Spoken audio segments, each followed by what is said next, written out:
Ya, silakan lanjut. Jelas nggak? Jelas sekali, jernih. Oke. Le, ini kebetulan tentang bahasa roh ini juga memang tertarik banget ya. Bisa dibukakan itu, Le, 1 Korintus 46 ayat 10. Nah, 1 Korintus, bentar ya. 1 Korintus berapa tadi? 46 ayat 10. 1 Korintus berapa? 46? Iya. Nggak ada 46 sampai 16-nya nih. 1 Korintus. Sorry. 1 Korintus 12. Oh. 12 ayat 10. 10 ya, terus. Kepada yang seorang roh memberikan kuasa untuk mengadakan mujizat, dan kepada yang lain ia memberikan karunia untuk bernubuat, dan kepada yang lain lagi ia memberikan karunia untuk membedakan bermacam-macam roh. Kepada yang seorang ia memberikan karunia untuk berkata-kata dengan bahasa roh, dan kepada yang lain ia memberikan karunia untuk menafsirkan bahasa roh. Satu Terus? lagi, Le. Ya. Di 1 Korintus 1 Korintus 14. Ya, oh ini. Ya, sini banyak ini mengenai bahasa roh. Terus ayat 1 Korintus 14 ayat sebentar, saya baca ini aja. 5. Oke. Silakan. Aku suka supaya kamu semua berkata-kata dengan bahasa roh, tetapi lebih daripada itu supaya kamu bernubuat. Sebab orang yang bernubuat lebih berharga daripada orang yang berkata-kata dengan bahasa roh.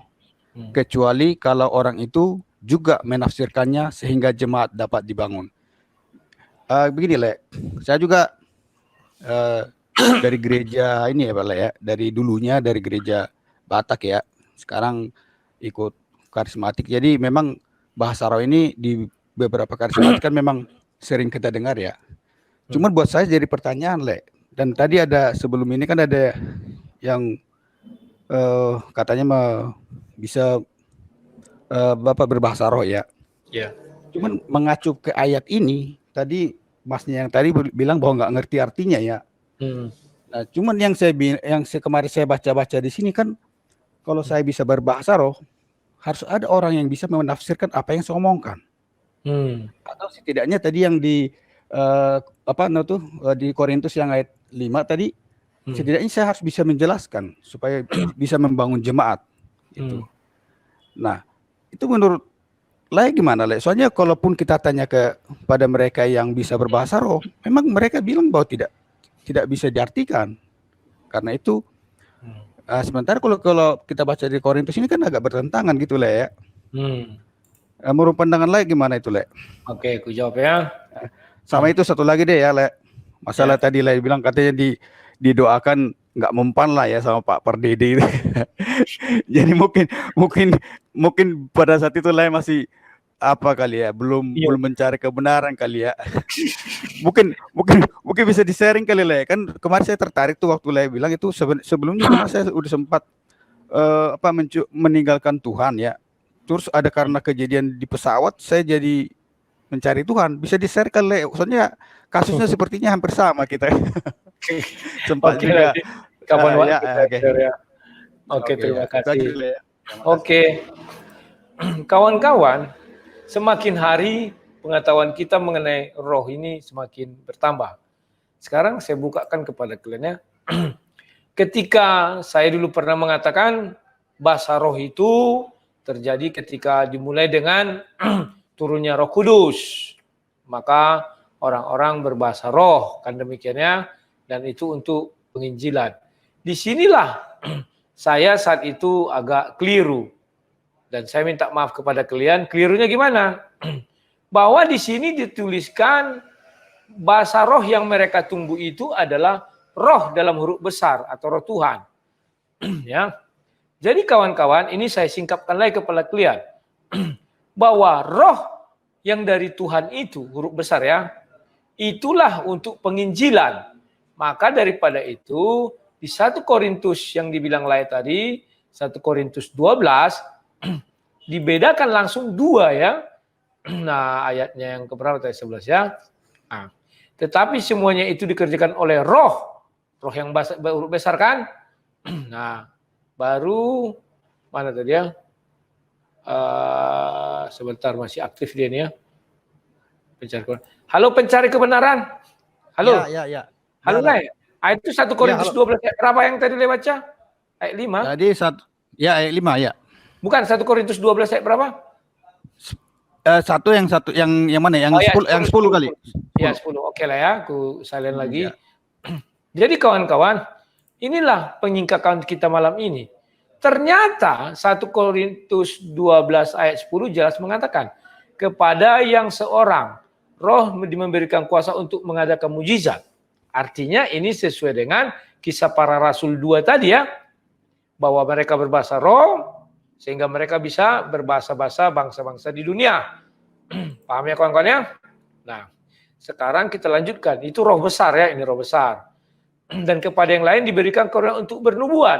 Dan kepada yang lain diberikan karunia untuk membedakan macam-macam roh kecil ya. Nah, jadi ada 3 di sini yang disebutkan lagi oleh Rasul Paulus. Yang pertama untuk mujizat. Mujizat ini tujuannya apa? Tetap pengabaran Injil. Bernubuat juga untuk pekabaran Injil. Artinya sesuai dengan kisah para rasul. Dan yang terakhir untuk membedakan roh kecil.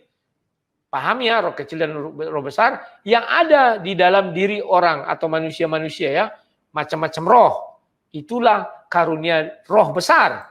Artinya semua untuk peristiwa penyebaran Injil. Ini banyak yang nggak tahu nih, termasuk pendeta lah ya. Apalagi pendeta yang baru bisa baca kitab suci, langsung punya uang buka jemaat atau apa perintisan ya harus banyak. Nah, kita lakukan lagi. Kepada yang seorang ia memberikan karunia untuk berkata-kata dengan bahasa roh. Jadi kawan-kawan, bahasa roh yang kita lihat itu adalah bahasa roh kecil. Bahasa tubuh kita, bahasa jiwa kita, bahasa diri kita. Dan kepada yang lain ia memberikan karunia untuk menafsirkan bahasa roh itu. Jadi ternyata kawan-kawan si kerabaraba kretek krotok itu ternyata bahasa roh kecil. Paham ya? Bahasa jiwanya itu. Dan harus ada yang bisa nafsirkan. Makanya orang bilang, ada yang pura-pura menerjemahkan itu ya. Itu juga bahasa roh kecil. Nah, roh yang besar mana? Yang bisa membedakan berupa-rupa bermacam-macam bahasa roh di dalam diri manusia. Makanya ada yang mengatakan, wah kau bukan bahasa roh. Kau bukan dari Tuhan itu ya, kau bahasa iblis. Kayak baca mantra itu kan, gitu kan. Tidak ada satu orang pun yang tahu apa yang diucapkan. Itulah sebabnya si bapak tadi mengatakan, ketika saya berdoa di dalam kamar, saya seperti datang roh katanya. Yang roh, ya berbahasa roh katanya. Ya betul, itu bahasa dirimu. Bahasa rohmu atau bahasa tubuh dalam dirimu sendiri. Bukan bahasa roh besar. Makanya hubunganmu betul, itu adalah hubunganku dengan Tuhan. Kalau bahasa roh besar, itu ketika kita misalnya saya ini hanya bisa bahasa Indonesia dan bahasa Batak. Paling bahasa Jawa juga bisa, bahasa Sunda sedikit-sedikit. Misalnya saya pergi ke negeri Cina, katakanlah ke mana yang paling apalah ya, di dataran tinggi, yang terpencil sekali. Saya nggak tahu bahasa orang itu. Tiba-tiba saya bisa menyampaikan Injil dalam bahasa mereka. Itulah bahasa roh besar, roh kudus. Itulah yang tertulis di kisah para rasul 2. Itulah yang terjadi. Nah, tetapi ketika saya di depan orang-orang Indonesia, tiba-tiba saya berbicara,